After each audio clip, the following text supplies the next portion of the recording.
Hello guys, അപ്പോൾ ഇന്ന് 3 മണി തൊട്ട് എല്ലാവരും വീഡിയോ അപ്ലോഡ് ചെയ്യുന്നതാണ്. +2 റിസൾട്ട് വന്നു എന്നും പറഞ്ഞ്. സോ ഞാൻ അപ്പോഴത്തെ കറണ്ട് സിറ്റുവേഷനിലുള്ള കാര്യങ്ങളൊന്നും ഷൂട്ട് ചെയ്തിട്ടില്ല. കാരണം ആ ഒരു റിസൾട്ട് വരുന്ന ടൈമിൽ നമുക്ക് ആ ഒരു നോർമൽ സിറ്റുവേഷൻ ആയിരിക്കില്ലല്ലോ. സോ ഞാൻ വിചാരിച്ചു എൻ്റെ റിസൾട്ട് ഒന്ന് റിവീൽ ചെയ്യാം.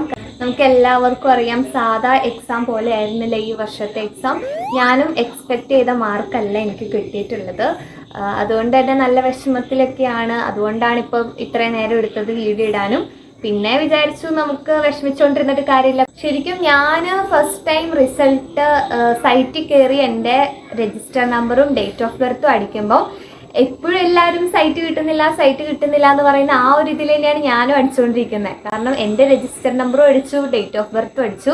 അപ്പം എൻ്റെ അടുത്ത് എൻ്റെ സിസ്റ്ററും ഉണ്ട്, പിന്നെ കസിനും എല്ലാവരും ഉണ്ട്. അപ്പോൾ എന്തോ ഉറപ്പായിരുന്നു എന്തായാലും ഇപ്പോൾ റിസൾട്ട് വരാൻ പോകുന്നില്ല, സൈറ്റ് എറർ എന്നൊക്കെ ആയിരിക്കും കാണിക്കാൻ ചാൻസ് ഉള്ളതെന്ന്.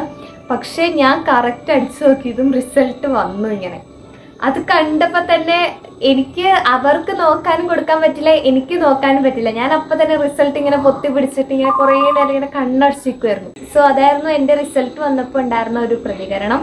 അതുകൊണ്ട് തന്നെ എനിക്ക് വീഡിയോ എടുക്കാനുള്ളൊരു മാനസികാവസ്ഥ ഒന്നും ഉണ്ടായിരുന്നില്ല. ഒന്നാമത് ഈ പ്രാവശ്യത്തെ എക്സാം അത്രയ്ക്കും പാടായതുകൊണ്ടും എനിക്ക് ഉറപ്പായിട്ടും മാർക്ക് കുറയുമെന്ന് അറിയായിരുന്നു. പക്ഷെ ഇതിൽ മാർക്ക് ഞാൻ ഇവിടെ എൻ്റെ റിസൾട്ട് എടുത്ത് വെച്ചിട്ടുണ്ട്.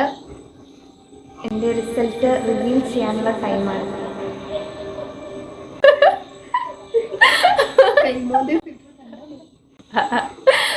I'm so excited നിങ്ങളെ കാണിക്കാനായിട്ട്. അപ്പോൾ എൻ്റെ അടുത്ത് ഇവിടെ വന്നിരിപ്പുണ്ട്.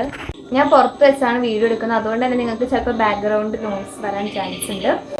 സോ എൻ്റെ റിസൾട്ട് ഇനി ഞാൻ വൈകിപ്പിക്കുന്നില്ല. ഇതാണ് എൻ്റെ റിസൾട്ട്. നിങ്ങൾക്ക് കാണാൻ പറ്റില്ലായിരിക്കും, ഞാൻ പറഞ്ഞുതരാം.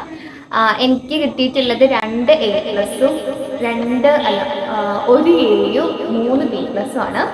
അപ്പോൾ ഗൈസ്, ആദ്യമൊക്കെ ഈ റിസൾട്ടിൽ ഞാൻ ഓക്കെ അല്ലായിരുന്നെങ്കിലും പിന്നെ ഞാൻ ഓക്കെ ആയി വരുന്നുണ്ട്. അപ്പോൾ ഞാൻ ചിലപ്പോൾ ഇത് റീവാലുവേഷന് വെക്കണോ വേണ്ടോ എന്നൊക്കെ ചിന്തിക്കുന്നുണ്ട്. ഞാൻ പോകാൻ ഉദ്ദേശിക്കുന്ന കോഴ്സിന് വേണ്ട പെർസെൻറ്റേജ് എനിക്ക് കിട്ടിയിട്ടുണ്ട്.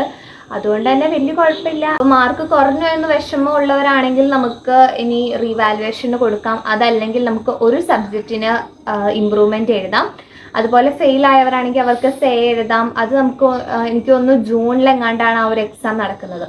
അപ്പോൾ ഇനിയിപ്പോൾ നമുക്ക് വന്ന റിസൾട്ടിനെ കുറിച്ച് ഓർത്ത് ആരും വിഷമിക്കാണ്ടിരിക്കുക. നമ്മുടെ റിസൾട്ടിൽ നമ്മൾ തന്നെ ഹാപ്പി ആവുക. അപ്പം എനിക്ക് ഇത്രേ പറയാനുള്ളൂ. സോ